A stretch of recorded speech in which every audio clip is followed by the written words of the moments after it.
And okay, thank you, Kate. I'm going to hopefully share my screen correctly now. I want to do screen two. Okay, can everyone see my PowerPoint? Thumbs up. Awesome. Thank you all for being here. This is an info session for the Richard Smart Fund 2026 grant making round, so hopefully you're in the right spot. I'm going to start with introductions from me and my colleagues. There's a few of us on the call today.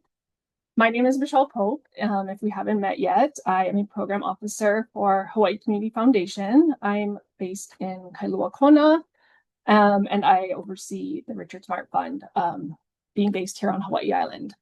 I'm going to ask Kate and then Joy to please introduce yourselves. Aloha, everyone. My name is Kate Landau, and I work in the Community Grants and Initiatives department, and I support Michelle as a senior program associate for the Richard Smart Fund. And I'm here to help in any way I can. Thank you. Joy? Thanks, Kate. Hi, everyone. My name is Mary Joy Louie. I'm the Grants Administration Officer here at the Hawaii Community Foundation. I also work under the Community Grants and Initiatives Department, and my main role is supporting our grants portal. So I will be doing a separate presentation to walk you through how to navigate through our grants portal in a little bit. Nice to meet you all. Awesome. Thank you for being here, Kate and Joy. So let's get started. Here's a quick look at today's roadmap so you know what to expect. I'll start with a brief overview and history of the fund. Then we'll spend most of our time walking through the 2026 funding opportunity and what we're looking for in your applications. And then as Joy mentioned, she'll give an overview of the grants portal and highlight a few tips for navigating the system. This will be really helpful especially if it's your first time applying. We'll have time for questions at the end. If something comes up as we're going along, feel free to drop it in the chat. Kate's going to help me monitor and track those questions, and then we'll come back to them during Q&A. So I want to take a moment to ground us in who Richard Smart was, because this fund really begins with him. Richard Smart was a sixth-generation owner of Parker Ranch, and he was widely known for his kindness, compassion, and commitment to responsible stewardship of land, resources, and community. When he passed, his estate was placed in a trust to benefit the Kamuela community. The beneficiaries of that trust include Queens North Hawaii Community Hospital, Hawaii Preparatory Academy, Parker School, and Hawaii Community Foundation, which I'll probably go back and forth referring to Hawaii Community Foundation as HCF for the rest of this presentation, just to save my voice, because it's a lot of syllables. So for HCF, as one of the beneficiaries, our North Star for this fund is the trust agreement itself, which is dated September 10th, 1995. The language you see on the slide comes directly from that agreement and guides everything we do through the Richard Smart Fund. At its core, the trust directs support towards healthcare, educational, and charitable purposes in the Kamuela area. So as we talk about the funding opportunity, everything connects back to this original intent and responsibility. So moving forward in my presentation, I'll be using the place name Waimea throughout the presentation. I just want to note that for purposes of this funding opportunity, Kamuela and Waimea are interchangeable. So the Richard Smart Fund is what we call a field of interest fund held at HCF. What that means is that it has a very clear place-based focus. For this fund, that place is Waimea, here on Hawaii Island, specifically zip code 96743. All of the grant making is grounded in serving this community and supporting work that strengthens Waimea's long-term future. In 2023, the Richard Smart Fund went through a thoughtful program redesign by my predecessor, Diane Chadwick. I'm sure most of you know her. That process was intentionally grounded in listening to the Waimea community, including residents, organizations, and local leadership. Rather than starting with assumptions about what we at HCF thinks the community needed, the focus was on listening first and allowing community voices to guide the direction of the work. That commitment to listening, reflection, and community voice became the foundation for what we now refer to as the Waimea Futures Initiative. Waimea Futures is an ongoing approach to grant making that centers relationship, trust, and shared stewardship with the Waimea community. A key part of that work has been the guidance and partnership of the Waimea Weaving Hui, Those are community members who have helped inform this process and ensure the fund remains grounded in local perspective and directly responsive to community needs. I'm really grateful for the guidance of the WHOI, and you'll see it reflected throughout the funding opportunity that we're going to walk through next. Okay, so with that background and context, let's get into the reason you're all here today, the 2026 funding opportunity for the Richard Smart Fund. I wanted to start with a timeline just so everyone is clear on the key dates. Just a quick note that these dates are of course subject to change, but I expect we'll follow this timeline pretty closely unless something unexpected comes up. So hopefully you know applications open on March 20th, and the application deadline is Friday, May 1st at 4:00 p.m. Hawaii Standard Time, and that is a firm cutoff. So I really want to encourage you, please don't wait till the last day or the last minute to start your application or submit it. The application does take some time, especially if it's your first time applying, so please don't put it off. Getting started early will give you more time to work through the questions and avoid any last minute stress. After the deadline, we move into the due diligence period, which runs from May 1st through 17th. During that time, my colleague Kate will be reviewing applications to make sure you've met the requirements and that you're eligible for the funding opportunity. So please keep an eye on your email during this period of due diligence. You'll receive an email if there are any questions about your application or if additional information is needed. We expect to send award notifications around June 15th. Those notifications will likely coincide with the press release, so there may be an embargo on announcing your award until that press release is issued. If that is the case, I will definitely communicate that with you when the time comes.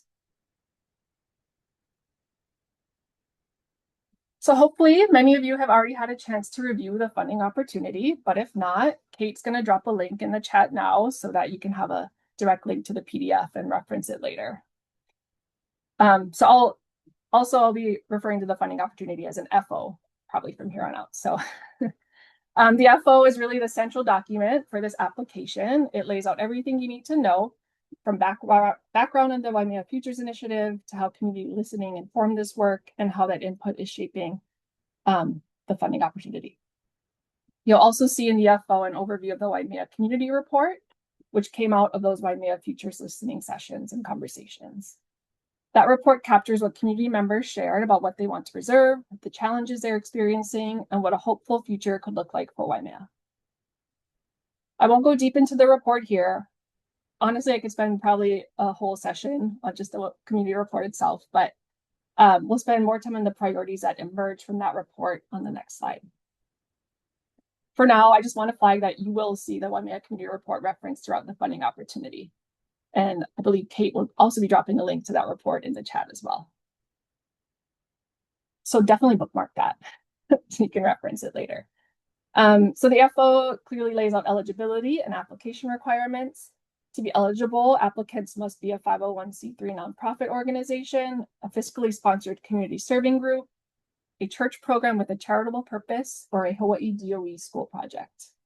The applying organization or fiscal sponsor must not have any overdue final reports with HCF, must be based in Waimea on Hawaii Island, again, that's zip code 96743, and must be responsive to the priorities identified in the Waimea Community Report.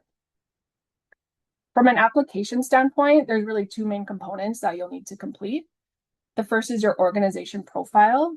That profile must be complete and up to date before you can submit your application. And Joy will expand on that more when she presents her slides.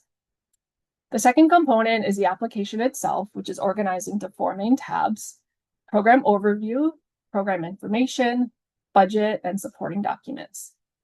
We'll get into more details on the org profile and application requirements in my upcoming slides, but let's talk about a little bit more about the Waimea Community Report. So regarding the Waimea Community Report, this slide highlights the priorities that emerged through months of community listening sessions as part of the Waimea Futures Initiative. As I asked Kate to share a link, just so you have that link available and bookmarked. And I also want to mention for those watching this recorded session, the report and the FO are both linked on our website for your convenience to reference later. So what's important to emphasize here is that these priorities were identified by Waimea community members themselves. They reflect what people shared about what they want to preserve, the challenges they're experiencing, and what they see as essential to Waimea's long-term health and future. The first priority is keeping the culture, which includes community values, shared identity, intergenerational connection, and a strong sense of belonging in Kuleana to place. Affordable housing emerged as another major priority, particularly the ability for long-term and generational residents to remain in Waimea and for families to live safely and affordably in the community. Food security and local food systems were also lifted up, building on Waimea's agricultural roots and the importance of caring for Aina while ensuring the community's nutritional needs are met. Vai, or water, is another core priority, including stewardship of water resources, education about Waimea's water systems, and opportunities for future generations to understand and care for Vai. And finally, community members identified the need for better access to resources, information, and opportunities, whether that's education, career pathways, shared spaces, or ways for people to connect their skills and gifts to community needs. These priority areas are not meant to be limiting. Instead, let them serve as a guide. Strong proposals will clearly connect your work to one or more of these priorities and help move Waimea toward the future the community describes. So now I want to look at the application requirements in more detail, and we'll walk through what we're looking for in your proposals. Take a sip of water. Okay, so as I mentioned earlier, there are two main components for you to complete: your organization profile and the application itself. Starting with the org profile, both new and returning users are required to certify your profile in our online system every 6 months. So before you submit your application, please make sure your profile is complete and up to date. That includes your current contact information, your budget and financial documents, your board list, and your IRS 501c3 determination letter, if applicable. Jo will walk through that in more detail again when she presents. The second component is the application itself, which is organized into 4 sections. The first section is the program overview. So this includes basic information like your program title, the location, ages and genders you serve, and the change sector your program most closely aligns with. If you're not familiar with HCF's change framework, there's more information on the website. And thank you, Kate, for also dropping a link to that website in the chat. Program overview is also where you'll identify if you are using a fiscal sponsor. Next is program information, which is the heart of the application. The first part is your organization description, where you'll briefly describe your organization's history and mission, and importantly, identify your organization's kuleana for Waimea's future. And so I want to pause there and emphasize this point. Clearly naming your kuleana for Waimea is something the reviewers are going to be actively looking for. It doesn't need to be a long or overly detailed statement, but it should be very clear and intentional. I can't see if Shirley's on the call, but I hope you don't mind. I'm using your kuleana statement from your last application as an example. Yes. I just you are okay. I hope you don't mind. No problem. I just thought it was a really nice, to the point, clear kuleana statement. So it doesn't have to, be in this format, but just take some time to identify your kuleana to Waimea as your organization, and be sure to clearly state that in your application. So after your org description, you'll move on to the problem or opportunity section. This is where you describe the need you're trying to address. And this is where you'll include data or information to support why that need is urgent or important. You'll also want to clearly connect how your project or program addresses challenges or solutions impacting Waimea's future, as described in the Waimea Community Report. The program activity section is where you describe what you're actually going to do. This should include a timeline, how you'll engage community members and/or Aina, and whether you'll collaborate with other organizations as part of this work. And the last section is expected results. Here you'll describe what you hope to achieve and how you'll measure whether the program was effective. You'll also be asked to share how you plan to communicate the impact of the fund and the Waimea Futures Initiative with your clients or community. This could include things like social media, community events, newsletters, or other outreach efforts.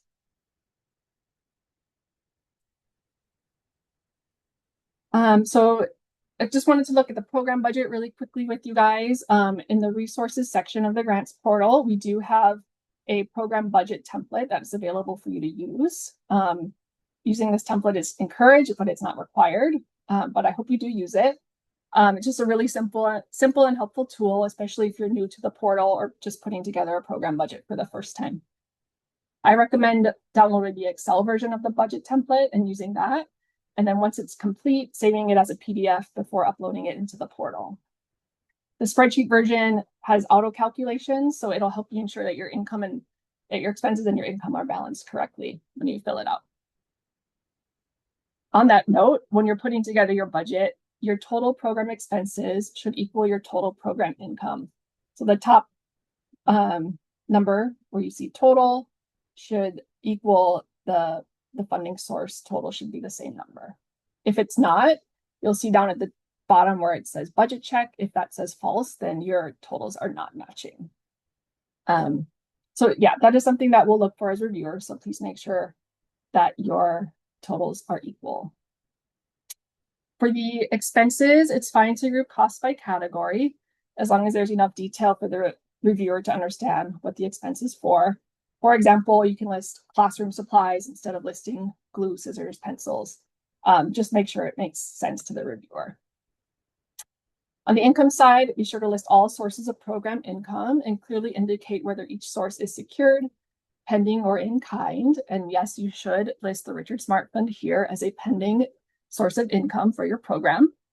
And then you'll see on the far right, there's also space in the template to provide explanations if you think context would be helpful for the reviewer. So overall, just think of this program budget as a reflection of your activities. Is there alignment with what you said you're going to do? The reviewers are looking to understand how funds will be used and how the pieces fit together to support your proposed program.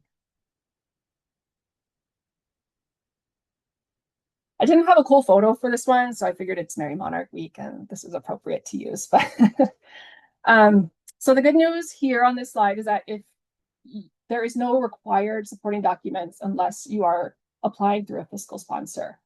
If you're not applying through a fiscal sponsor, this section is optional. You're welcome to upload additional materials here if you think it would be helpful for reviewers. Sometimes orgs will upload letters of support, some data reports, other information that helps provide context. It's definitely fine to upload here, but again, nothing is required. If you are applying through a fiscal sponsor, there are a few important requirements to be aware of. First, your fiscal sponsor must have an active account in the grants portal, and their org profile must be current and certified. This includes an IRS determination letter and up-to-date financial documents. Again, Joy will walk more through that in her section. But the good news is there's nothing extra required out of what we've already covered. Just a few final tips before I hand it off to Joy. Again, if you submit an application, keep in mind the due diligence period from May 1st to 17th. Keep an eye on your email. If a revision is needed, you'll receive a revisions requested email from the online portal. And I ask you to consider adding this email address to your safe sender list, just so that you are sure it lands in your inbox and not in a spam or junk folder, which has happened before.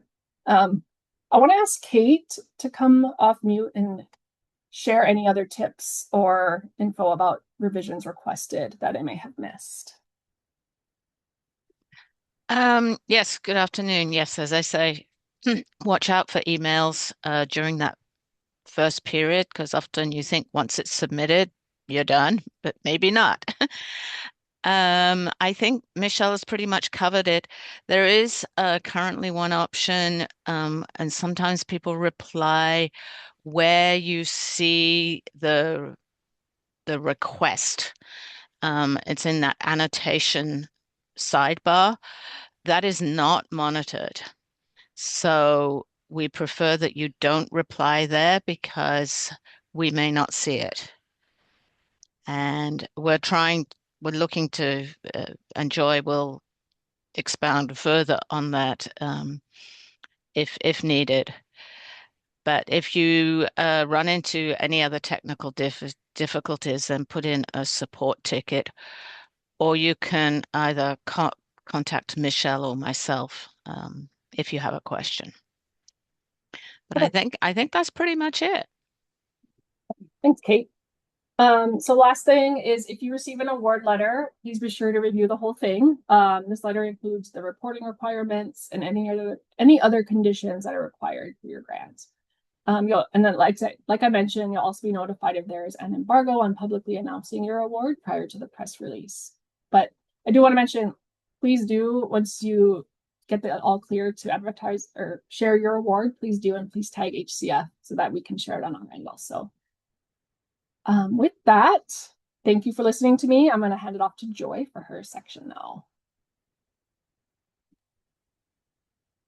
Thanks, Michelle. Hi everyone again. So I will be walking you through just a quick navigation of our grants portal.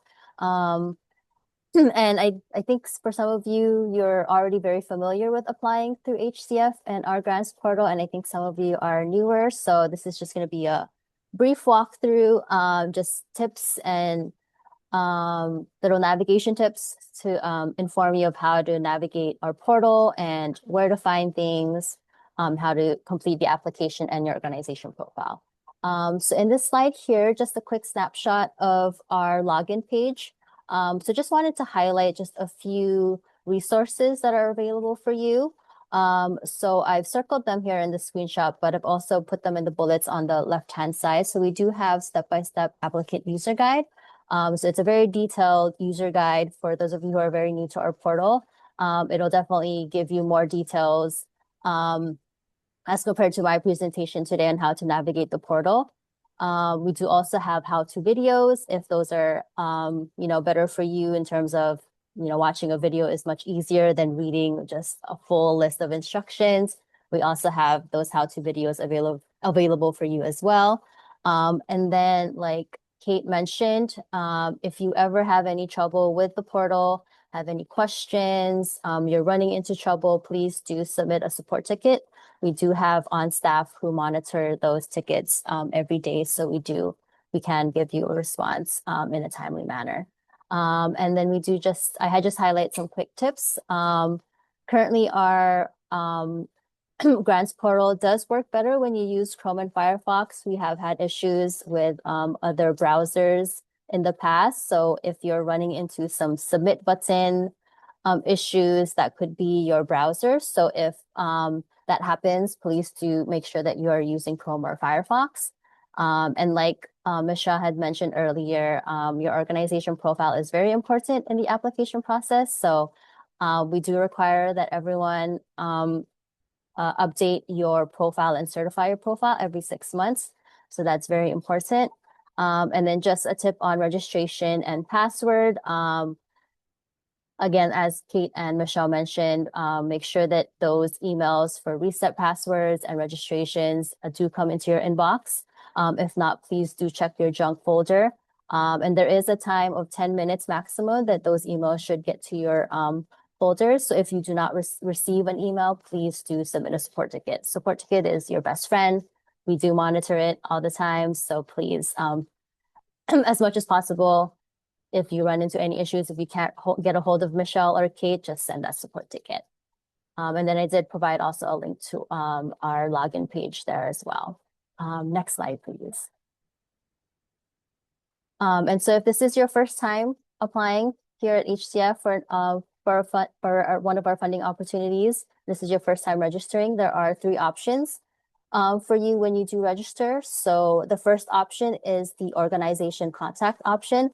So this option is if your organization already has an existing account in our system. So I think a few of you or half of you already do have an account in our system. But if this is for yourself, if you have not applied as an applicant in the system before, so if you do not currently have an active contact in our system, this is the option that you would use to register. But please be aware that when you do register, that someone in your organization with an existing account will need to validate that registration, just so that for us, it's just to validate that someone in your staff is confirming that you are who you say you are and registering as a contact for your organization. We have had we do encounter some fraudulent applications, so it's just so that for your safety and our system safety, that we want to make sure that everything is validated for when you register. And then your second option would be that 501c3 charity option. So that's if you've never applied for a grant at HCF, this is your first time applying. So this is the option that you would use, and this is for those of you who are 501c3s. And this is what you would use, and then you would create an organization contact for that as well. And then the last option is the other organization option. So this is for those of you who are non-501c3 charity organizations. And so these are for our community groups, for-profits. We do accept for-profits applications, but they do have to go through a fiscal sponsor. So this is, again, if you are going through a fiscal sponsor, this is the option that you would go and use to register. And so next slide, please. And so once you've registered, you have your account set. Very, very important. If there's any takeaway that you take from this presentation, for my portion of the grants portal, your organization profile is very, very important, as Michelle has mentioned. So I'm just going to walk you through what you should complete in that organization profile. So very first thing, if not the application, the organization profile is the first thing that you should complete. And then your application could be the last part of the process. So when you go and click to your dashboard, there's that organization profile link. Click on that, and then you will come into another window where you have 5 tabs, and each field in those 5 tabs will be marked with a red asterisk. So anything that is marked with a red asterisk, you must complete.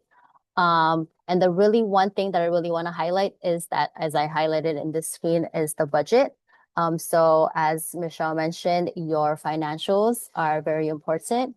They need to be up to date as much as possible.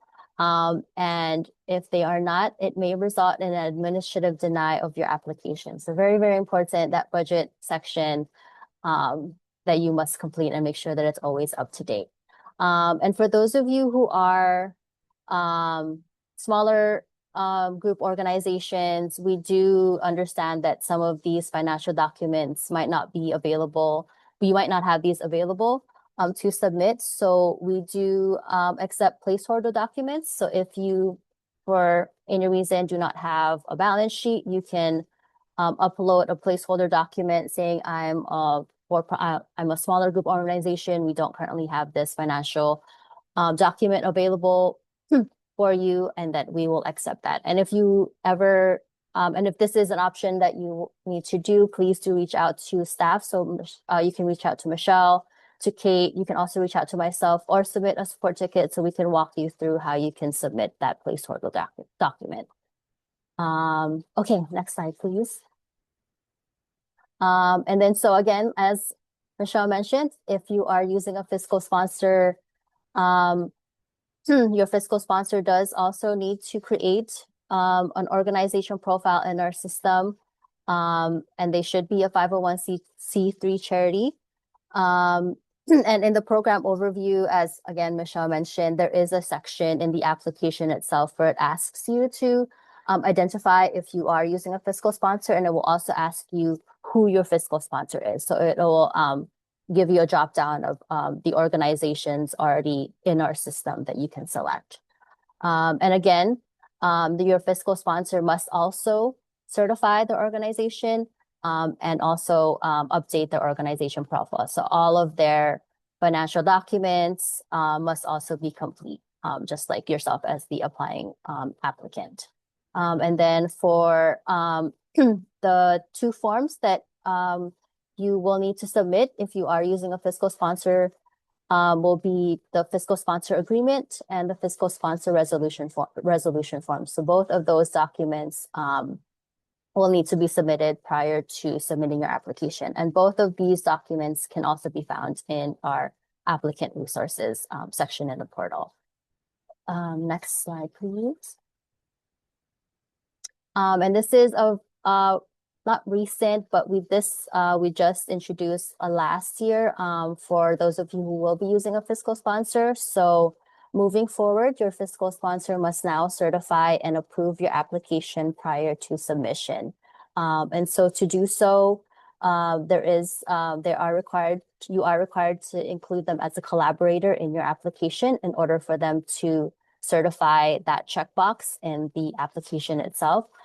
So we do in the user guide, please do reference the collaborator portion to provide you with further instructions on how to invite your fiscal sponsor as a collaborator.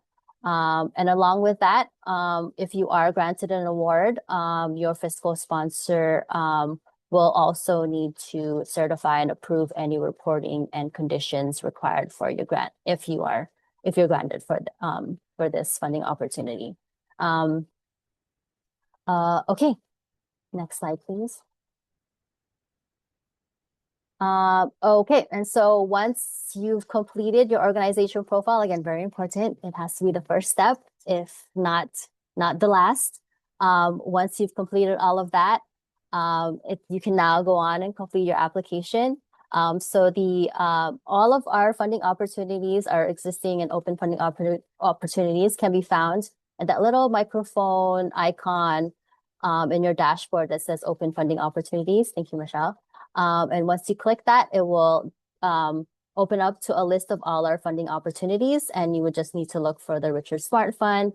And you can download the guidelines right there on that blue button that says download. And then to submit an application, you can go ahead and click that apply button. So once you click the apply button, next slide, please. As Michelle had already walked through, she walked through the program overview and the program information tabs. So there are four. So there is the program overview, program info that Michelle mentioned. There is the budget section where you can upload your program budget, and then the supporting documents. As Michelle also mentioned, there's no additional documents, but this is where you would also submit your fiscal sponsor documents if you are. So all the fields will be marked with a red asterisk. If any fields are incomplete, it will trigger an error message, so it will let you know which fields you still need to complete or is missing information. Drafts that you have started can be found in the drafts tab in your My Application Tracker, so that'll be in your dashboard. And also all uploads in the application and in your organization profile must be in PDF format. So make sure that you consider formatting your documents prior to submitting so that it uploads nicely when you convert it into PDF and upload it into the field. And again, we do have sample budget and work plan templates along with the fiscal sponsor forms available for you in the applicant resources section of the portal. And then once all of that is complete, so first step, org profile, very important. I can't repeat this enough. This is where most of our applicants do get dinged or admin denied. So very, very important that you complete your org profile. And then also if you are using a fiscal sponsor, this is also very important, and where a lot of our applicants do struggle, where their fiscal sponsor also have not completed their profiles. So both of you have to complete your profile and submit it.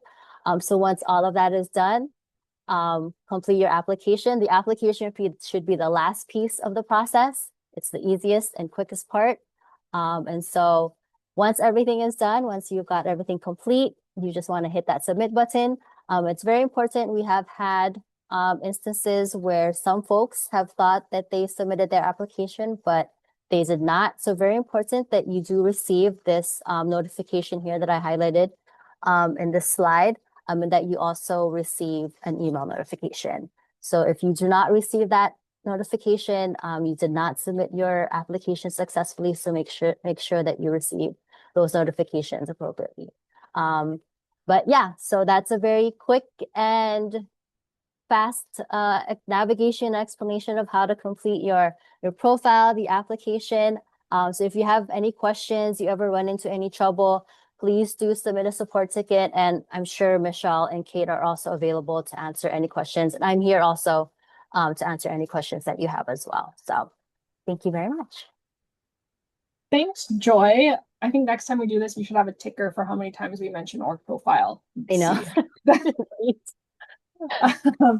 So that's really our presentation.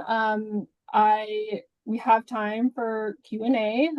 So you can throw it in the chat. Please feel free to come off mute if you have any questions for Joy or myself or Kate. We are here to help. So anyone. Kate, is there any questions in the chat? Yes, there is a first question from Sarah. Was the fiscal sponsor profile required last year as well? And if so, does the profile carry through to this year? Do you want to take that, Joy? Yes. So the fiscal sponsor profile, the org profile, if that's what I'm understanding, yes, it has always been a requirement. The only new requirement is that fiscal sponsor certification where they have to actually approve and certify your application, but them having their own organization profile, it's been, since we've launched our new portal. I hope that answered the question. Tara, did that answer the question? Yeah, so basically, if last year the fiscal sponsor profile was filled out and the organization profile was filled out, we're set on those two. Yes. So just as long Okay. as they just as long as they've also completed like up to date financials, then yeah, you're all Okay. set. Thank you. Thanks, Sarah. I have a question. Yep. Hi, this is Hannah from Discover Your Kuleana. For the fiscal sponsor approving your application or certifying it, will they receive a notification through the portal, or do we make them aware that we've submitted it? How does that work? So you will have to inform them that they need to certify. But when you do invite them as a collaborator, they will get informed that they've been invited as a collaborator. And in that notification, it will also notify them that if you're a fiscal sponsor, this is your request to approve the application. Okay. So just, as a second note, just make sure that you also like communicate with your fiscal sponsor as well. Sure. Thank you. Jen, thank you. Thanks, Hannah. I have a question. Go ahead. Sorry, I have a cold. So on the application, I think this is gonna be my fourth year applying for the grant. To have my Kuleana statement reflect the same statement as last year, how good or how bad is that? I mean, I can add to it as maybe what we experienced this year, but it's pretty much my Kuleana for Waimea. So I'm just wondering how good or how much of that do you look at, like, oh gosh, she said the same thing like last year, or I mean, yeah. I think, Shirley, there's no right or wrong answer there. I think it should just be a reflection of your program and project. If it has pretty much remained the same, it's not, it won't count against you to have the same Kuleana statement. But if you're seeing that needs are evolving and with that your program has evolved, then of course it's okay to evolve your Kuleana statement. But it should just be an accurate reflection of what your organization feels is their Kuleana to Waimea. So Okay. overthink it. I pointed it out because it is something that we like seek out in the application just to make sure it's stated, and because we use those statements in other, like sometimes we use it in publications or like for the website. So we do. I know. I just went back and read it, and I was like, "Wow, that's really good." Good one, yeah. Like, keep it for this year, yeah. Okay, thank you. Sure. Yeah, no problem. There's another question in the chat. Is a work plan required for all applicants, or is this optional? Good question. A work plan is not required. It is provided as a template in our resources, just if you kind of want something to help you work through your program and kind of like a framework for your program, but definitely not required. If you do decide to fill it out and you want to upload it and share it just for the reviewers to have some context, please feel free to do so, but not required, and it won't count against you if you do or do not do it either. So up to you. Thanks for that question. And there was one other question, which I put in the chat, the link for the portal. Oh, yes, that's a good one to bookmark as well. Yeah. To have that handy. Yeah. Anyone else? I cannot see you guys, so I don't know who's on deck, but just feel free to come off mute if you have any questions. And I'm going to put my email in the chat if you are shy and want to reach out to me directly. Please feel free to do so. Again, we mentioned the support tickets. That's a really great way to get help. I think it says a 48-hour reply, but they most times will get back to you faster than that. Caroline, that is a good question. I believe we received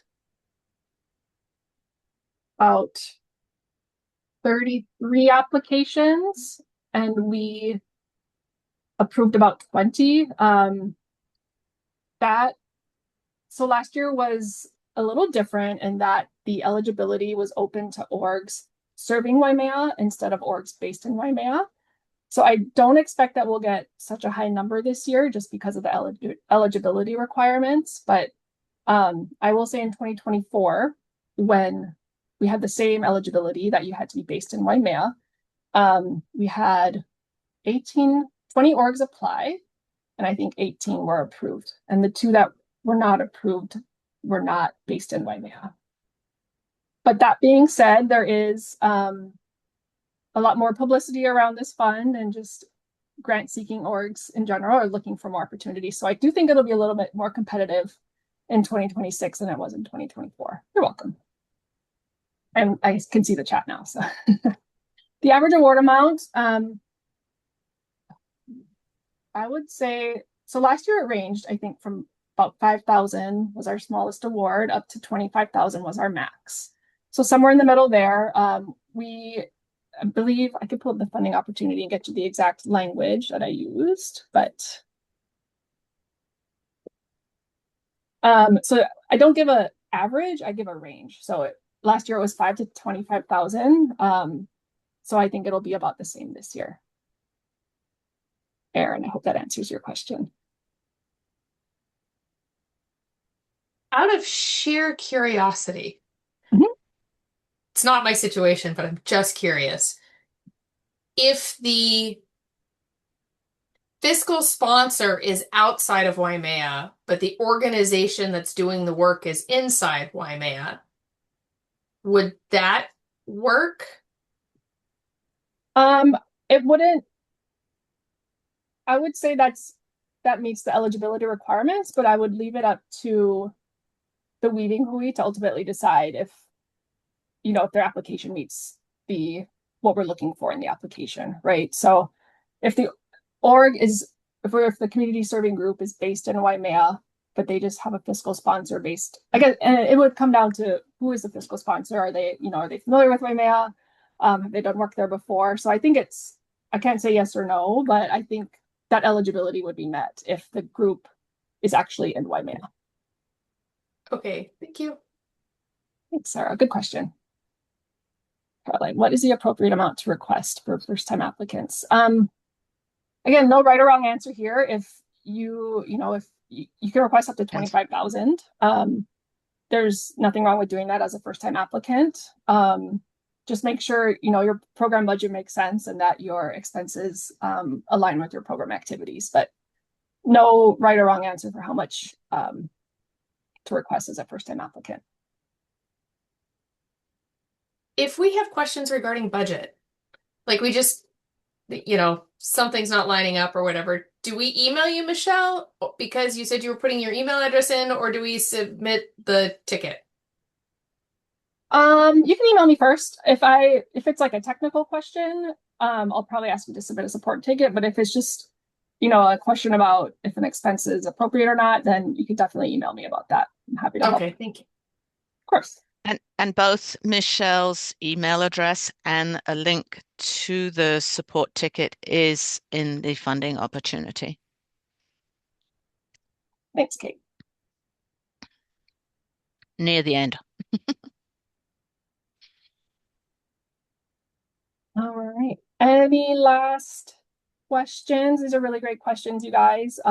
Like I mentioned at the top, this will be recorded and available on the website, so you're welcome to reference the recording at any time if you want to go back and listen to me. I don't know why you want to do that, but it will be on the website for anyone who wasn't able to make it, or if you have team members that you want to watch, please direct them to the website. But unless there's any last questions, I will let you guys go and enjoy the rest of your afternoon. If you want to hang back and ask a question, I will stick around for a few more minutes, but yeah, thank you guys for attending. Have a wonderful Thank you very much, day and happy Michelle. Merry Monarch Week. Oh, yeah. Thank you. It's a great refresher. Mahalo. Thank you, Shirley. Thank you. Aloha. Thanks, you guys. Thanks for being here.